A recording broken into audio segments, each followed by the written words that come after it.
Welcome to Craftlit, the podcast for crafters who love books. My name is Heather Ordover, and I'm podcasting from where the Delaware River meets the Old York Road, New Hope, Pennsylvania. Episode 499, E.E. and Lucy. This episode of Craftlit is brought to you by its listeners.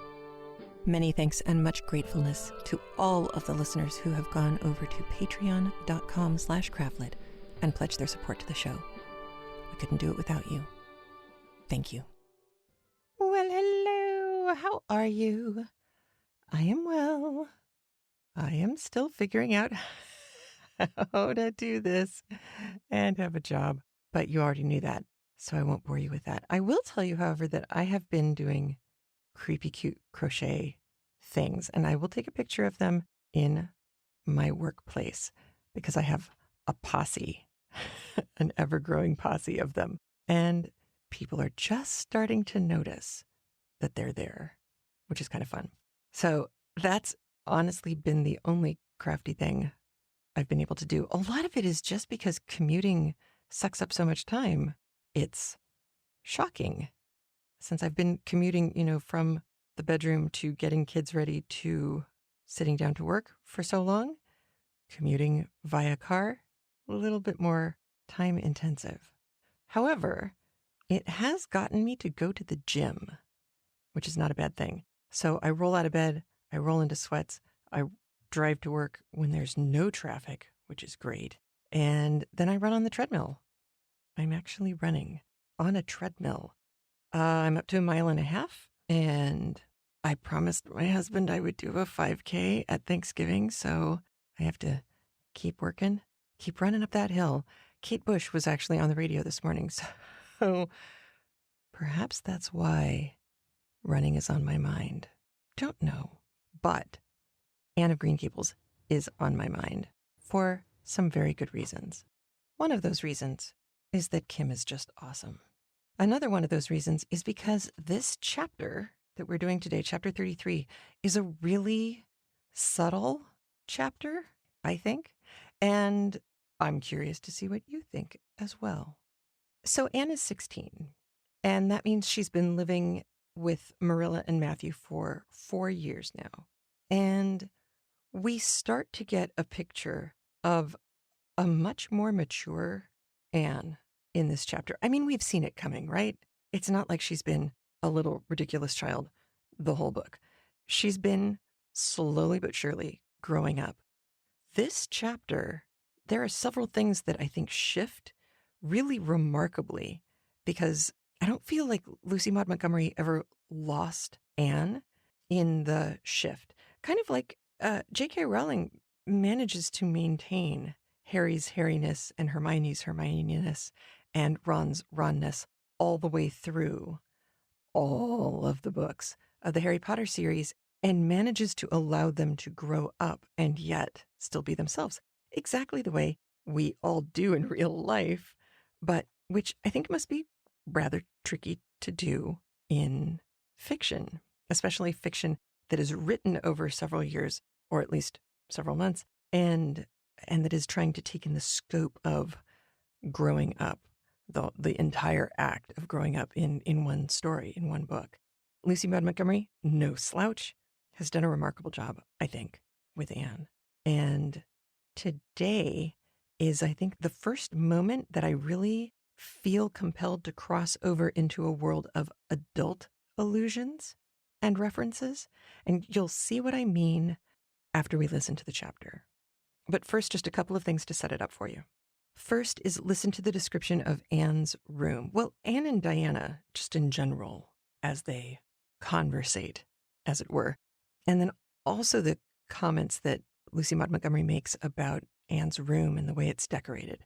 I think it's subtle but important, and one of those things that does a really nice job of very subtly laying the groundwork for the changes that we're going to see having happened later in the chapter.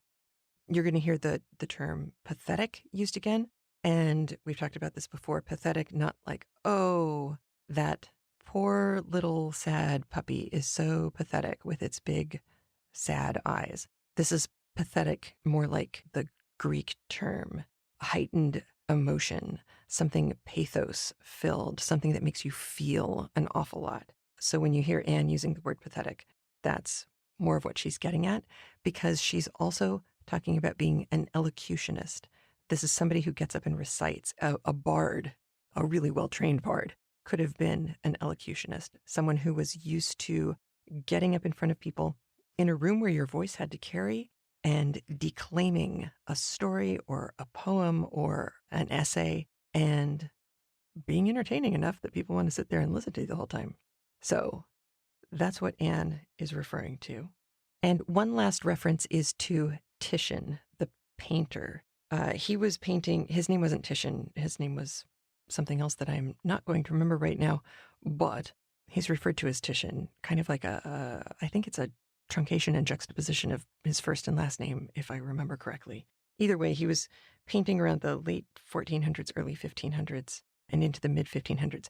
He did a lot of zaftig women, and many of them had hair, a color of which will make sense as you listen. I've sent a picture of one of these women to Justin to add to the show notes. So if you haven't seen a Titian before, you will get to see a portion of a larger Titian on the show notes for episode 499. We're almost at 500. This is shocking. So Titian and pretty women with hair of a certain color. That is all I'm going to say. There is one reference that is going to, I would imagine, after all these years, after almost 500 episodes, that is going to jump out at you, and you will think, Heather, why did you not inform us of this before we started to listen? And the answer is because I have my reasons, and you'll find out what they are afterwards. I won't leave you hanging.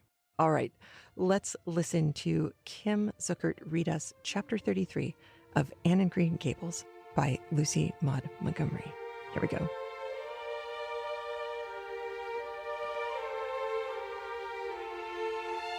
Anne of Green Gables by Lucy Maud Montgomery. Read by Kim Zuckert. Chapter 33. The Hotel Concert. "Put on your white organdy by all means, Anne," advised Diana decidedly. They were together in the East Gable chamber. Outside it was only twilight, a lovely yellowish-green twilight with a clear blue, cloudless sky.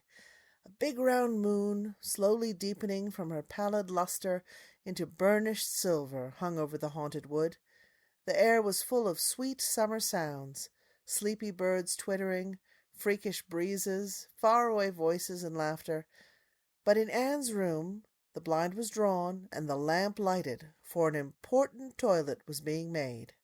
The East Gable was a very different place from what it had been on that night 4 years before, when Anne had felt its bareness penetrate to the marrow of her spirit with its inhospitable chill. Changes had crept in, Marilla conniving at them resignedly until it was as sweet and dainty a nest as a young girl could desire.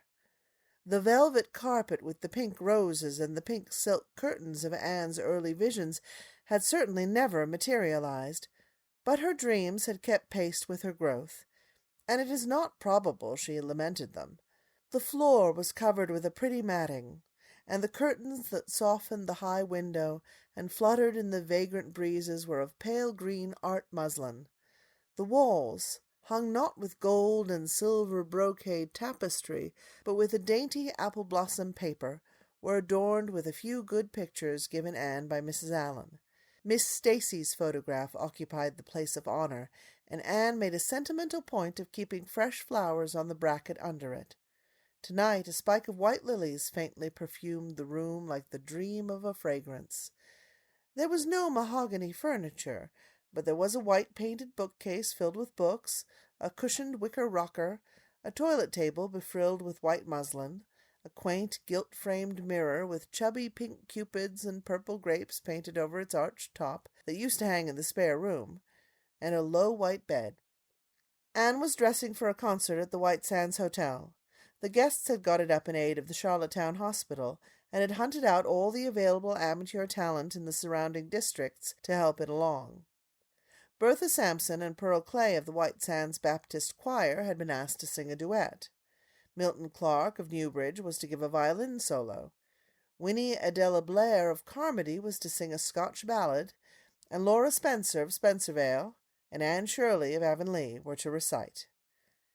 As Anne would have said at one time, it was an epoch in her life, and she was deliciously athrill with the excitement of it. Matthew was in seventh heaven of gratified pride over the honor conferred on his Anne, and Marilla was not far behind, although she would have died rather than admit it, and said she didn't think it was very proper for a lot of young folks to be gadding over to the hotel without any responsible person with them. Anne and Diana were to drive over with Jane Andrews and her brother Billy in their double-seated buggy, and several other Avonlea girls and boys were going too. There was a party of visitors expected out from town, and after the concert, a supper was to be given to the performers. "Do you really think the organdy will be best?" queried Anne anxiously.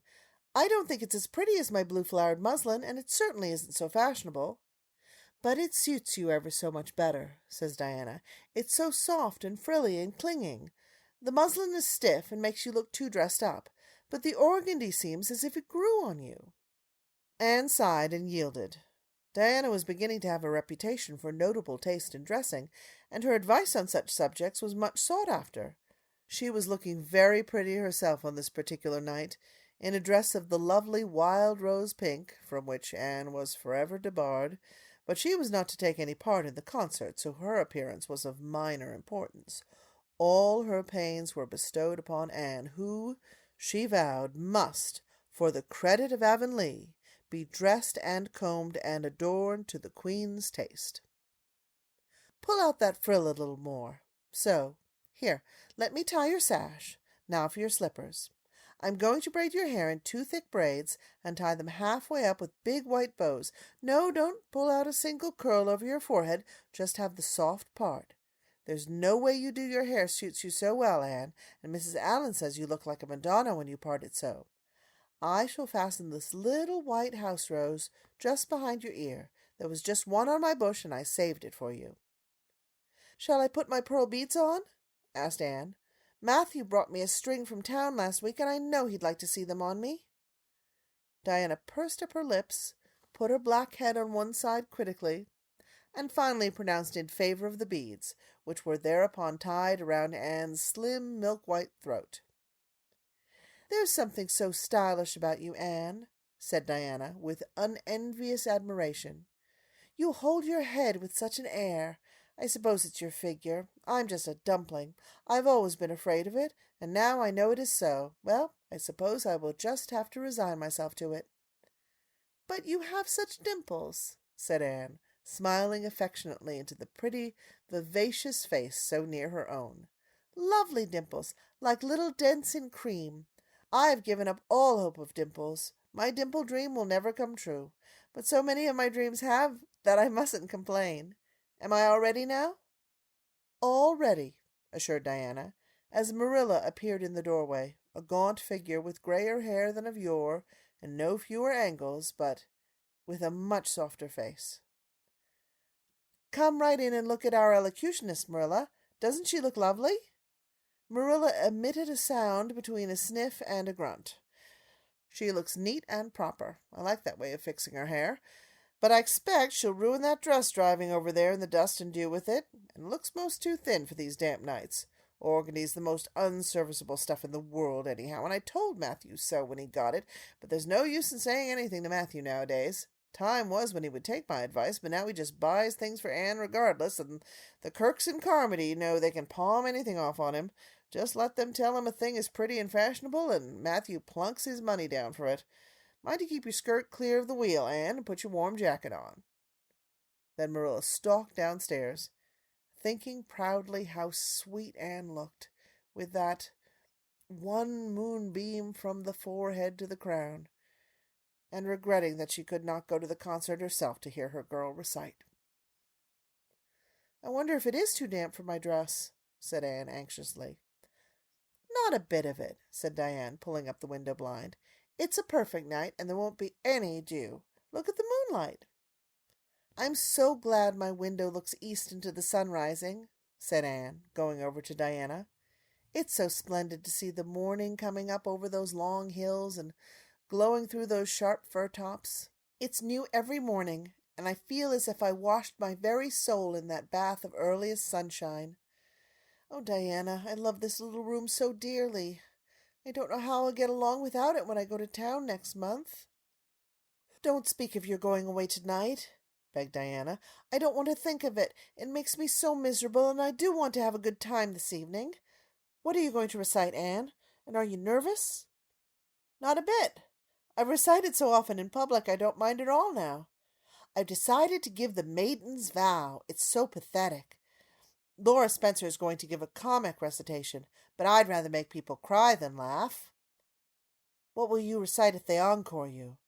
"They won't dream of encoring me," scoffed Anne, who was not without her own secret hopes that they would, and already visioned herself telling Matthew all about it at the next morning's breakfast table. "There are Billy and Jane now. I hear the wheels. Come on." Billy Andrews insisted that Anne should ride on the front seat with him, so she unwillingly climbed up. She would have much preferred to sit back with the girls, where she could have laughed and chattered to her heart's content. There was not much of either laughter or chatter in Billy. He was a big, fat, stolid youth of 20, with a round, expressionless face and a painful lack of conversational gifts. But he admired Anne immensely, and was puffed up with pride over the prospect of driving to White Sands with that slim, upright figure beside him.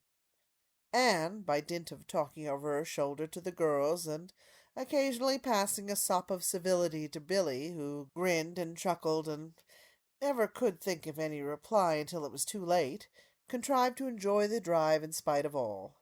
It was a night for enjoyment. The road was full of buggies, all bound for the hotel, and laughter, silver clear, echoed and re-echoed along it. When they reached the hotel, it was a blaze of light from top to bottom. They were met by the ladies of the concert committee, one of whom took Anne off to the performers' dressing-room, which was filled with the members of a Charlottetown symphony club, among whom Anne felt suddenly shy and frightened and countrified. Her dress, which in the East Gable had seemed so dainty and pretty, now seemed simple and plain, too simple and plain, she thought, among all the silks and laces that glistened and rustled around her. What were her pearl beads compared to the diamonds of the big handsome lady near her? And how poor her one wee white rose must look beside all the hothouse flowers the others wore. Anne laid her hat and jacket away, and shrank miserably into a corner. She wished herself back in the White Room at Green Gables. It was still worse on the platform of the big concert hall of the hotel, where she presently found herself. The electric lights dazzled her eyes, the perfume and hum bewildered her.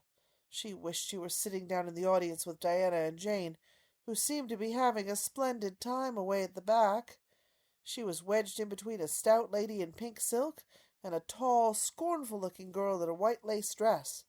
The stout lady occasionally turned her head squarely around and surveyed Anne through her eye-glasses until Anne, acutely sensitive of being so scrutinized, felt that she must scream aloud. And the white lace girl kept talking audibly to her next neighbor about the country bumpkins and rustic belles in the audience, languidly anticipating such fun from the displays of local talent on the program. Anne believed that she would hate that white lace girl to the end of life. Unfortunately for Anne, a professional elocutionist was staying at the hotel and had consented to recite. She was a lithe, dark-haired woman in a wonderful gown of shimmering gray stuff like woven moonbeams, with gems on her neck and in her dark hair. She had a marvelously flexible voice and wonderful power of expression. The audience went wild over her selection. Anne, forgetting all about herself and her troubles for the time, listened with rapt and shining eyes. But when the recitation ended, she suddenly put her hands over her face. She could never get up and recite after that. Never! Had she ever thought she could recite? Oh, if she were only back at Green Gables! At this unpropitious moment, her name was called.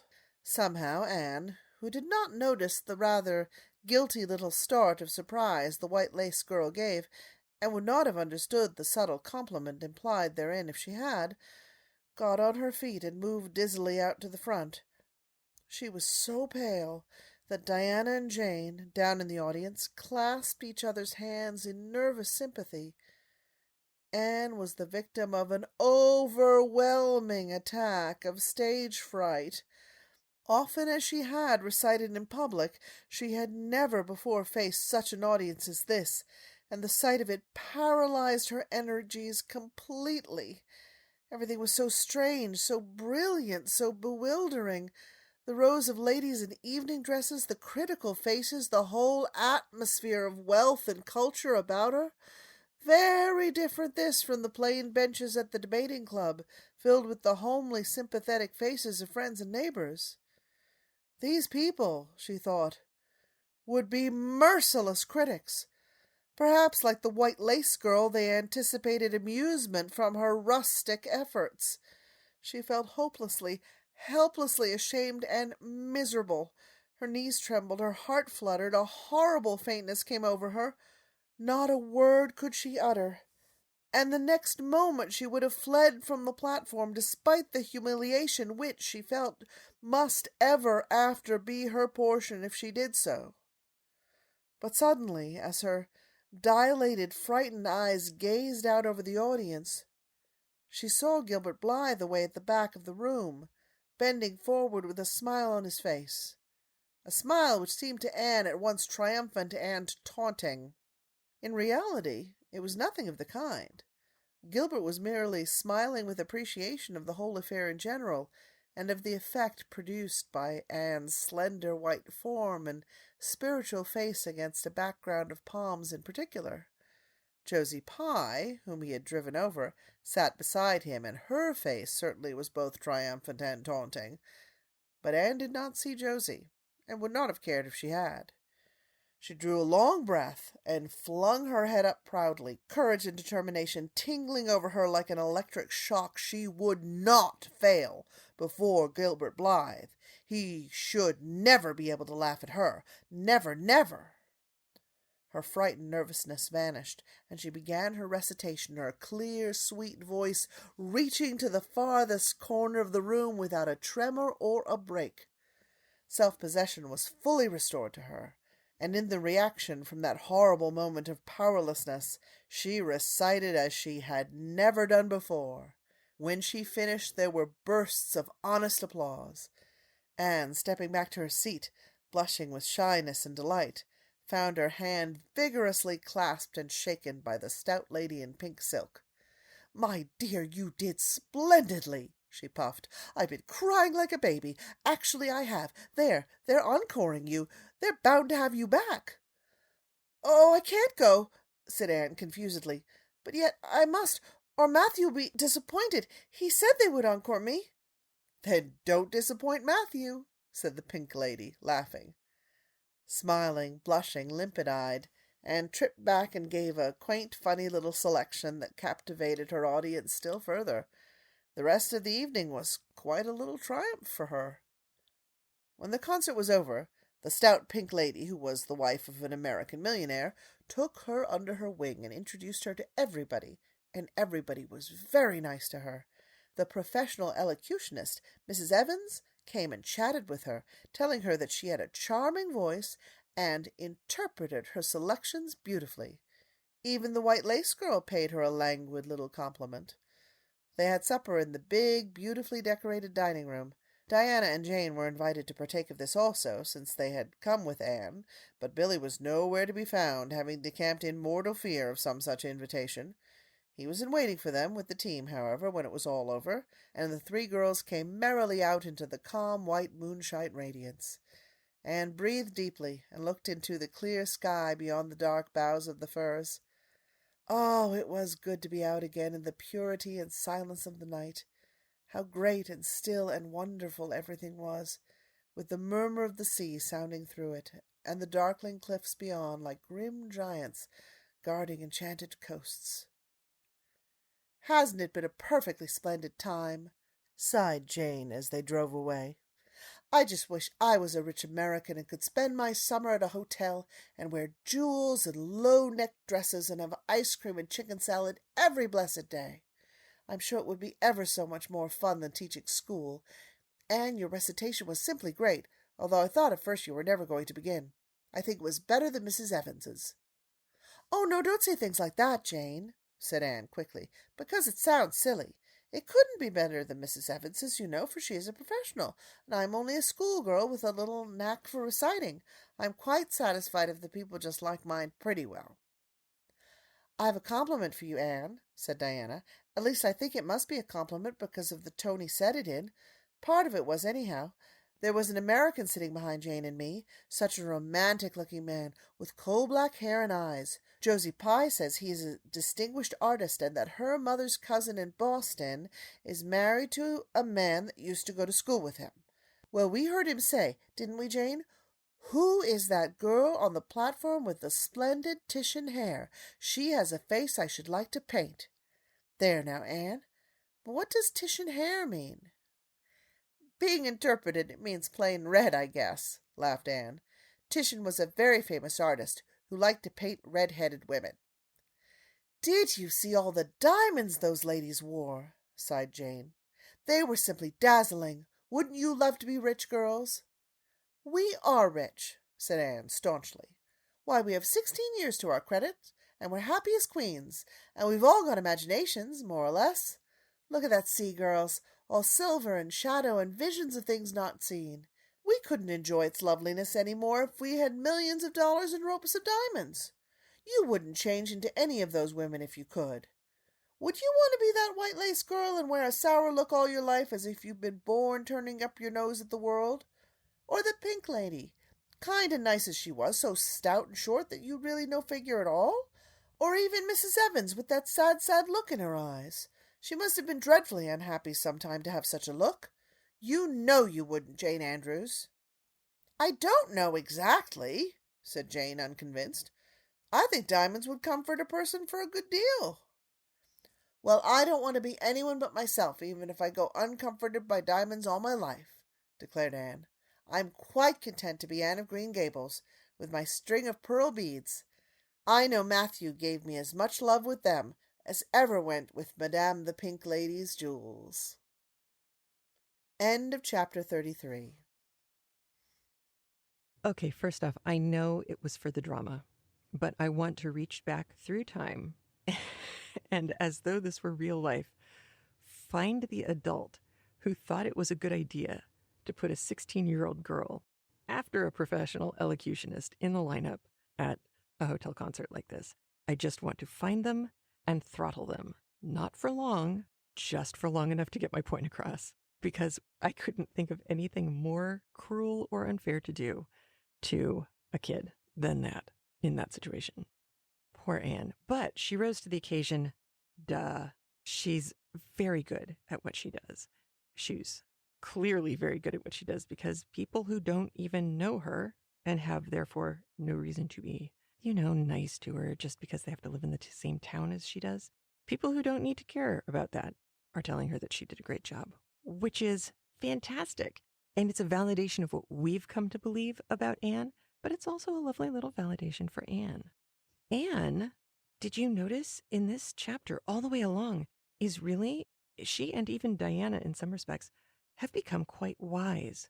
And nowhere does that stand out more to me than what is, in effect, the last page of this chapter.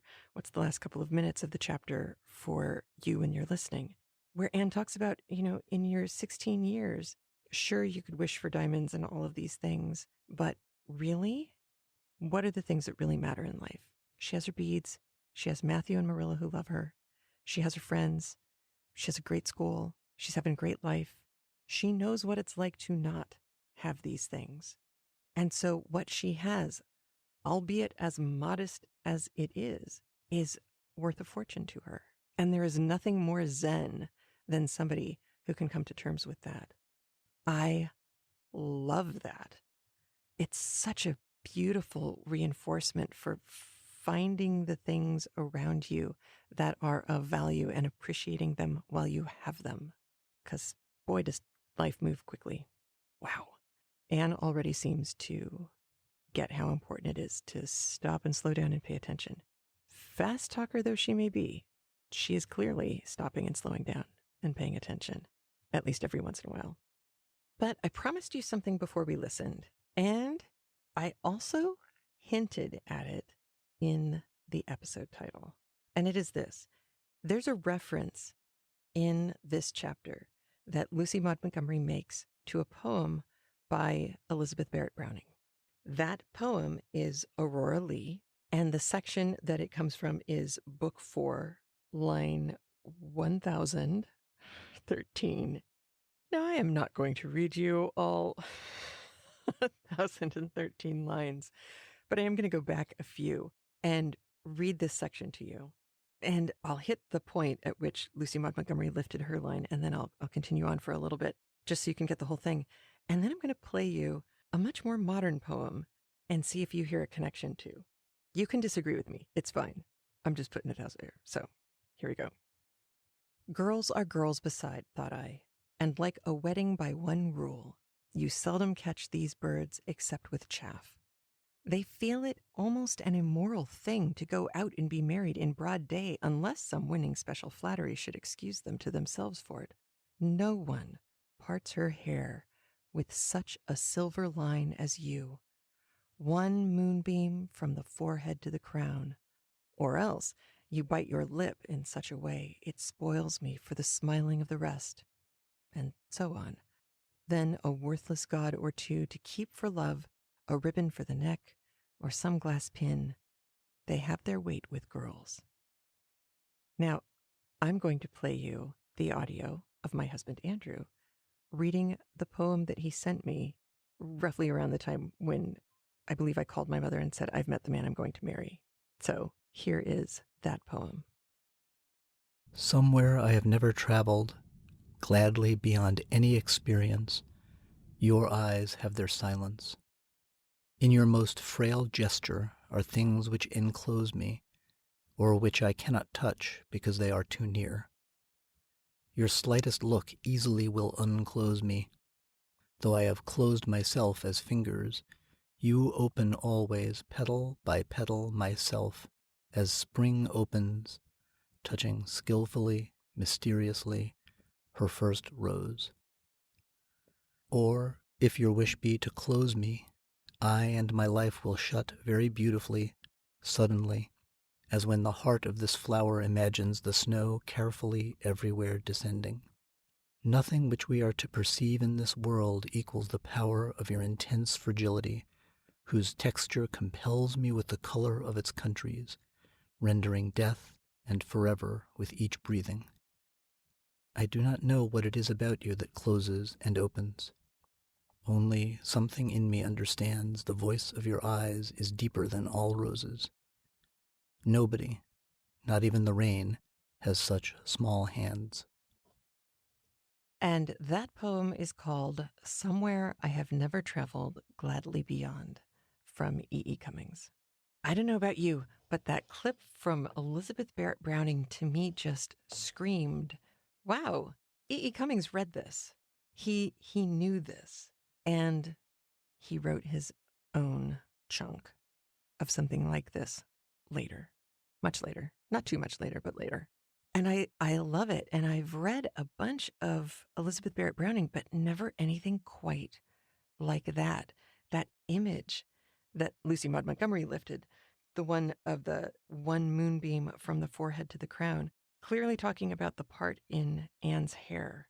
And then you transition into her talking about the moonlight outside with Diana and what a beautiful night it is. And here you have this shining, moonlit girl in her white organdy dress and her red hair.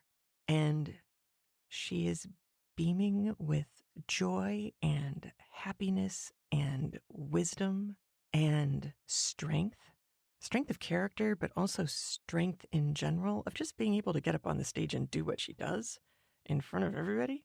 And it's just a beautiful, to me, it's a beautiful wraparound image. It's a complete, utter bubble of happy in this chapter. And I don't know about you, but a bubble of happy every once in a while sounds really, really good. So I'll take it. That's it from me. I hope you enjoyed this chapter. I hope you enjoyed the poem. It's been a long time since Andrew and I have done poetry with you guys. So get a little taste, and we'll be back with more Anne of Green Gables for you soon. Take care. Have a great one. I'll talk to you soon. Bye. A big thanks to all the Craftlit listeners who support the show by being a premium audio member via craftlit.com/premium or via patreon.com/craftlit. Your support for the show is what's kept us going since 2006. If you feel like getting free audio pretty much every week, please consider supporting the show by heading over to patreon.com/craftlit and pledging what you feel the show is worth to you. If you can't support the show that way, consider leaving a review at iTunes or at our facebook.com/craftlit page, or follow @craftlit on Twitter and share the show with your followers too. And remember, if your hands are too busy to pick up a book, at least you can turn one on.